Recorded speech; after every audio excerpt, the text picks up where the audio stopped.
about hanging jaws and what follows there, but all I'll say as an evolutionist is that noses were very carefully designed by evolution to move the air in proper patterns so that you can warm it, moisten it, and remove allergens from it before it goes to the lungs. And if you don't breathe through your nose, it's not a trivial issue. Before we get into that, we really have to look into the problems that we're talking about in this epidemic. Are they coming from genetic background, or are they really caused by environment? And the more we study, we realize that there's more environmental things that are going around that are causing the problem. So a lot of people think that our genes are really what are causing the small jaws and the big teeth from one parent that marries another parent that has small jaws and they're combined. But it's not really. If we come from the point where we know that the environment is very important and even more important than the genes, because we really haven't had time to have our genes modified in the last couple hundred years. It takes more generations. Then we have to look into what would be the ideal environment to grow. And Paul brought in the allergies, but the correct environment for the jaws to grow is for the teeth to be in light contact and for the jaws to be growing together and for the mouth to be closed. As I said before, snoring is not cute. A baby that's snoring has its mouth open. When we have our mouth open for whatever reason, then our jaws are not going to grow ideally. If our jaws are closed and the teeth are together lightly when we're sleeping or when we're pausing, doing nothing during the day, then we will grow better and there will be space even for those miserable wisdom teeth that cause so much pain and they have to be taken out in almost everybody in industrialized society. So if we keep our mouth closed, we will have a better chance of developing. And if we have allergies, if we lived indoor where there's a lot more allergens, we will tend to hang our mouth open. That's something I tell the parents that is a huge red flag. We should always rest with our mouth fully closed. And mouth fully closed includes the teeth in light contact. Just having the lips together is not a mouth closed. But I would like you to tell us a story of Kathleen, because that's one of my favorite stories. It really shows what can happen in two different environments. This is a guy who was originally trained as a lawyer, but quickly decided that wasn't for him, got interested in Native Americans in the 1830s and 40s, and he was a great artist, and he traveled through the West, and he discovered a number of things. First of all, infant mortality, child mortality, was very much less in uncontacted native groups than in the European settlements.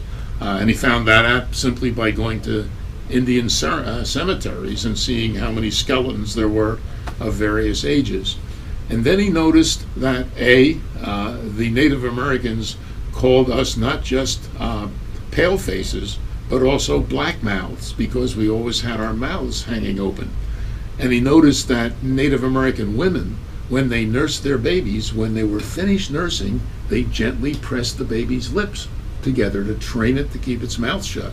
This meant so much to him that he wrote a book, which was published a little before the Civil War, called Shut Your Mouth and Save Your Life. And in our book, we have some reproductions of some of his wonderful pictures of the consequences of hanging your mouth open. So this was really discovered very, very early in the game.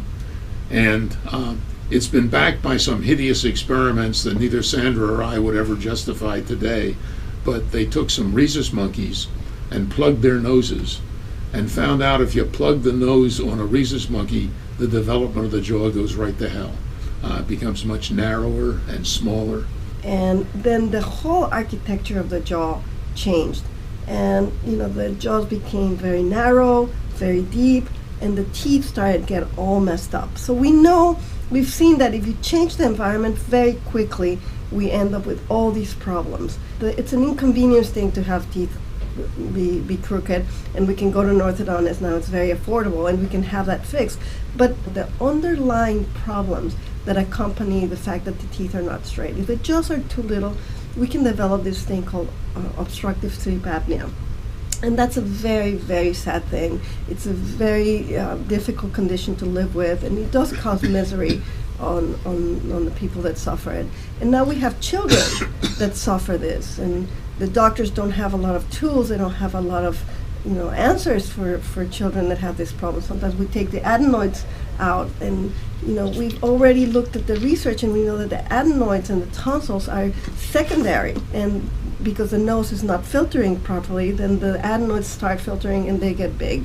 So the adenoids and the tonsils are taken out in young kids or even in adults, but they're not going to solve the underlying problem. And the underlying problem of sleep apnea causes a lot of secondary health problems. Look, sleep apnea is just not an issue of not getting enough sleep. Not getting enough sleep is a huge stressor. We know that stress is connected to heart disease. There's building evidence it's connected to cancer. It also is connected with various psychological problems like ADHD. Attention problems. Attention problems. It can also kill you directly. They now think that sleep deprivation is a bigger cause of highway deaths than drunk driving. And also it can get you killed in a hospital because they tend to not give interns enough sleep. And so you have the equivalent sometimes of drunken interns working on you. So sleep is a huge, important thing for human beings. And having too small a jaws, symbolized by crooked teeth, is a sign that you're moving in a direction for very serious health problems. You won't necessarily get them. It doesn't always happen, but you got to think about that. One of the parts of the epidemic is interrupted breathing at night. We have a tube on our throat that goes from the nose and mouth into the lungs, and that tube is a certain size, but if there's something in that tube, like a part of a tongue, because the jaw is not big, so it gets crowded, it gets crunched into the back, then that obstructs the flow of air. What you're saying is the jaw is not only not big enough for the teeth, it won't hold all the tongue. In a chimpanzee, will the jaw hold the entire tongue?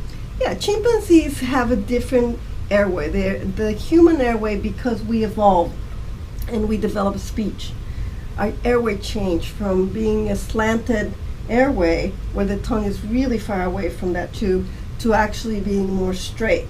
So the tongue works in the back a lot more because we speak. You're telling me the tongue chokes us in the middle of the night? Exactly. When we developed speech, we actually were able to survive because we were able to communicate things that chimpanzees are not able to communicate. But we were able to give ourselves, a lot more information, so we were able to survive. But that information came with a cost, and the cost is that we can't choke ourselves. And everybody knows somebody that snores. Every family has a snorer, and as we get older, we tend to snore more because we lose tonicity of our throat muscles and our tongue muscles. But the snoring is the first step to developing sleep apnea. And most people, if they snore and they live long enough, they will develop some kind of apnea. It means you stop your breathing. It could be for a long period, or it could be almost... While you're asleep. Sleep is a buzzword in society today. People like Arianna Huffington wrote a book, or Matthew Walker wrote a fantastic book, and they're finding all kinds of links of quality of life and health and the relationship between how well we sleep. Not only how long we sleep, but the quality of our sleep. Even with teenagers, we know that they go through different stages in sleep, and we want to maximize the stages where they are actually recovering.